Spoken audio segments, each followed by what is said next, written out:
With Caitlin Clark's All-Star dream crushed, patience and change are needed. Caitlin Clark was in tears at the finish of the Indiana Fever's game against Connecticut on Tuesday night, knowing that the first significant injury of her life, a recurring strained groin, would send her back to the sidelines indefinitely. For the player so responsible for the league's skyrocketing popularity, it was nothing short of a dream that Indiana would host the WNBA's All-Star Weekend, with Clark headlining Friday night's three-point contest and then captaining one of the teams on Saturday. Instead, the heartbreak, her arena, her people, her show, all straight off the calendar. Shooters need to gather their release over a sturdy, consistent base, and Clark hasn't had her legs all season. She lost 5 games to a quad strain earlier this season, missed 4 more games with a strained left groin, then reached the height of exasperation Tuesday night when groin discomfort surfaced in the other leg. Surely there will be subdued satisfaction from that sad minority who build their lives around hatred and belittlement, but that's just a pathetic sideshow. The reality of Clark's injury, a nightmarish blow to the entire league, was brought home the following night when Clark, in street clothes, got warm embraces from influential New York Liberty stars Natasha Cloud and Sabrina Ionescu. It's now a matter of patience and care for Clark, for this is an injury that needs proper time to heal.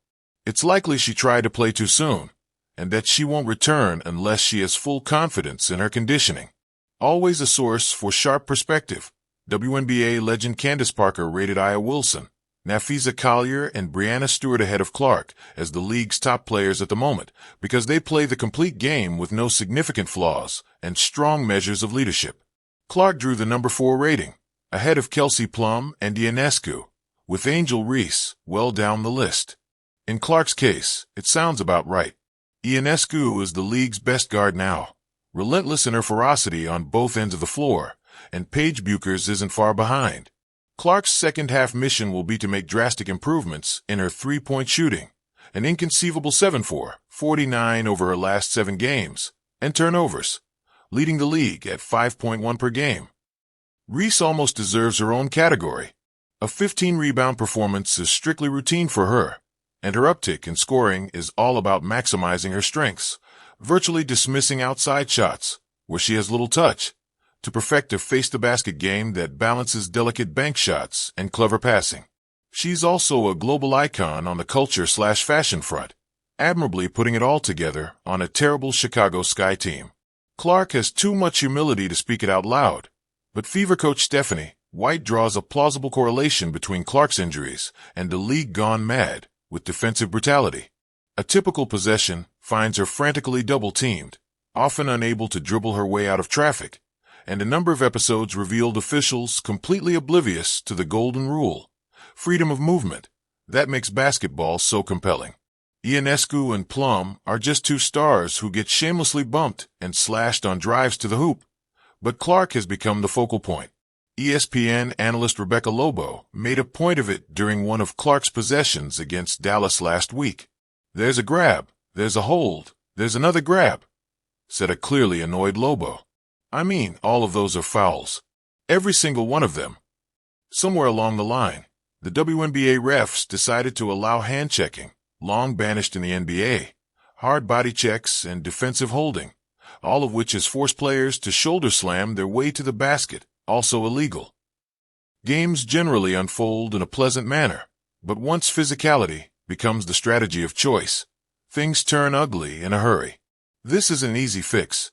As Washington's veteran center Stephanie Dolson pointed out, it's not always easy to play through fouls, but I think a lot of girls will learn that when the refs call too many, it's not fun.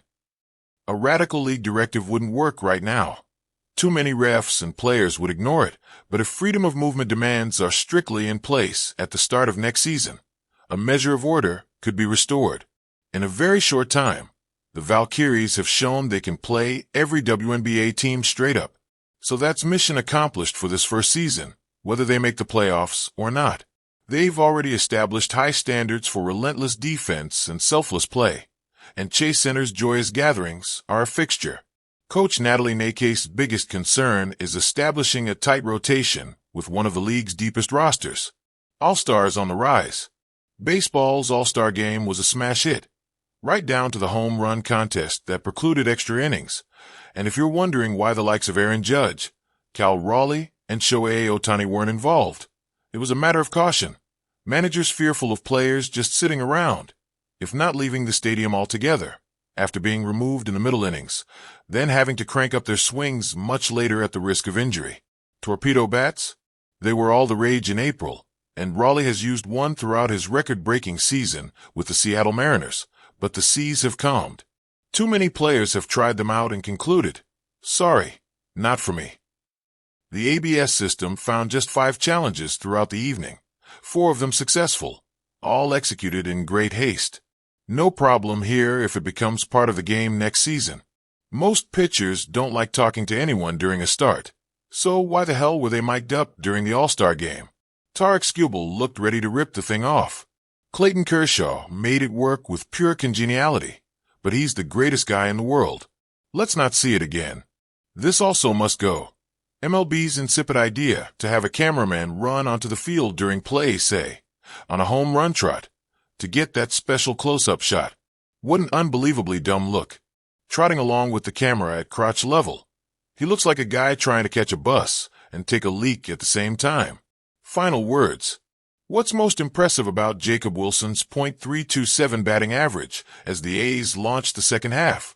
There was only one .300+ hitter in the entire National League, Will Smith, at the break.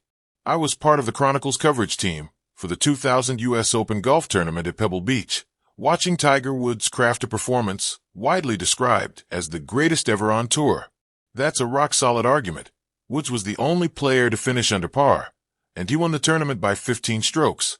But as we watch the British Open unfold this weekend, I'm thinking back to St. Andrews that same year, when I had the privilege of following Woods from inside the ropes for every shot of his 67-66-67-69 victory, navigating a course with 112 bunkers, each with its own name. The Coffins held bunkers the principals knows. Woods never found himself inside one. He lived a dream at the birthplace of golf, and as I walked past structures dating to the 15th century at tournament's end, I felt I'd witnessed the greatest golf ever played. And I